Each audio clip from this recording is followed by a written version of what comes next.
Hey everyone, it's Matt with jinX Brothers. And I took back that box of quarters that I got that had my one W in it and one foreign. I know. I'm just a glutton for a punishment. She didn't have another 500 quarters. She actually was thankful that I brought those back to her. And I asked her, do you want these back when I'm done with it? And she said, yeah, any quarters you can bring me, I would love. She did have some extra dimes though. She does not want these back. She's been getting dimes, she said, on a fairly regular basis. So she's not hurting. So I'm just going to tear into these dimes, see if I can find myself some silvers. Hopefully we can find another W or 2 or 4 or 10, or maybe even a silver. So we're gonna jump into this hybrid hunt. I'm hoping, fingers crossed, that this is a fruitful hunt. But they're customer rep rolls, so they could be amazing, and they could totally stink too. I noticed these rolls were all numbered. Every single one of these quarter rolls in here have numbers on them. So I was like, oh, could you imagine if this was a silver dump? But it's not. So I'm not quite sure why they're numbered. I guess once we get into them, we'll find out maybe a better understanding of it. I'm going to start with the dimes though, because you know how me and dimes get. So we're going to jump into the dimes and see if we can find something. And I'll come back to you if we find anything fun.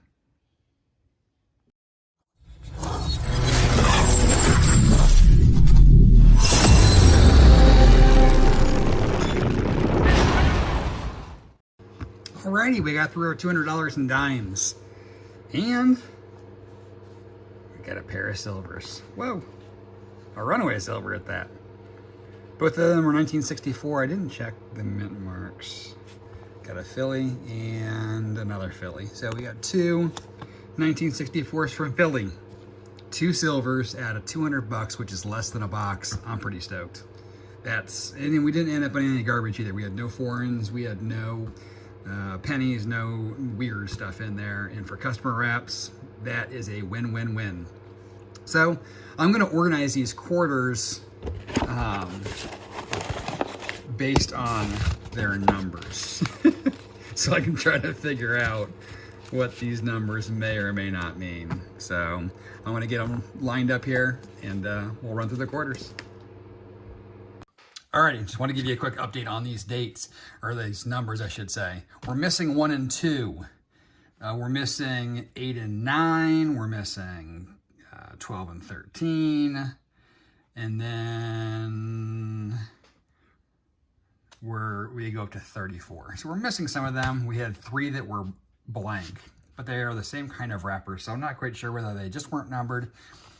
There's this 3 and this 4. that have stickers on them as well. The other ones are just numbered. So I'm kind of curious to see what this all means. I'm gonna start with the under-numbered ones just because they don't necessarily mean anything, or maybe they just weren't numbered.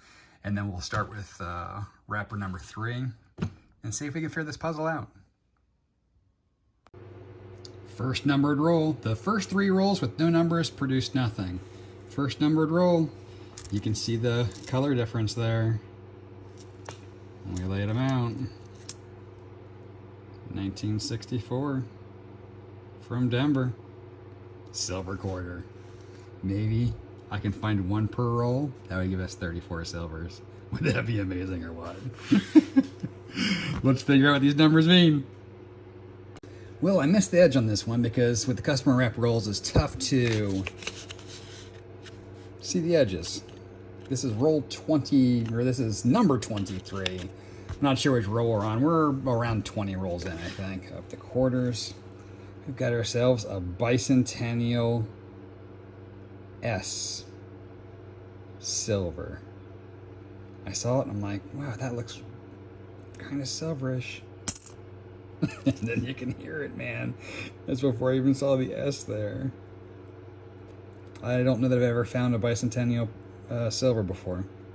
Now I have. Second silver of the batch. How awesome is that? Just opened up roll numbered 26. I think it's about number 23 though. And we had, I shouldn't say shiny, we had a white looking one right here. It's looking old. 1948. Looks like it's going to be a filly too. Yeah. Let's do the zoom in on it and see if we can. Looks like there wants to be something there, but I'm going to go with filly until I can scope it. Third silver. I'm liking these numbered rolls. And just to give you a little bit more insight on them, I think that it's just someone that was labeling their change as they were rolling it. There's no old or no newer quarters in here. I believe they're all 60s, except for this 40s, 60s, 70s, 80s, 90s, and early 2000s. I have not got out of, there's no America the Beautiful. They're all state quarters or earlier. So I think it's just an older batch of quarters that someone was setting aside and finally rolled them up, and they were putting the numbers on there just so they knew how many rolls they had. Or that's my guess at least. Let's hope we can find some more before we're done here. This is awesome. Same roll, started running through them. Got our first foreign. Alberta. Don't know that I've seen this type of Canadian coin before. I'm guessing this is going to be a commemorative of some sort, but I will look it up and let you know at the wrap up. Well, that was a pretty awesome hunt. I'm not going to lie. That was just $300 worth of quarters. With the numbers on them, I was right by getting through all of them. None of them were newer quarters. The oldest was, had a handful of 09 state quarters, but everything else was younger. Our youngest in the box was this 48 silver. We had a 64 silver, and we had a bicentennial silver, 3 silver, so 1 per 100. How crazy is that?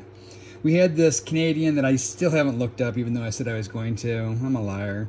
I'm guessing it's a commemorative of some sort. It does have kind of a normal front to it. I'm assuming it's going to be a circulating commemorative. Watch for it on a World Coin Short. But it is 25 cents. Normally they'll have the deer on the back, or the caribou, I should say. So that's not what's on here, so it's clearly for that province. We did have 3 nicer quarters. We had this really nice looking 67. You don't see them looking this nice out of a box normally, so I'm keeping it. This 83 doesn't have quite the luster that you would kind of expect. It does have kind of something on it, but the mint on it is nice. It's got a nice strike to it. It's got a little bit of wear, but as you know, 82s, 83s are a little bit harder to find in decent condition. And this 82 is looking pretty sharp. There were no mint sets for those 2 years, so if you find 82s, 83s in decent shape, hang on to them. They might be worth a lot, especially the further we get away from the 80s, because they were used and abused in the 80s. And now they are hard to find in higher quality. And they're only going to get harder the longer or the further we get away from 83. Hope you enjoyed the hunt. I did. How crazy is it to get 3 silvers out of 300 bucks? Plus, we had the 2 silver dimes out of the silver. So today, this 500 bucks was 5 silvers. How awesome.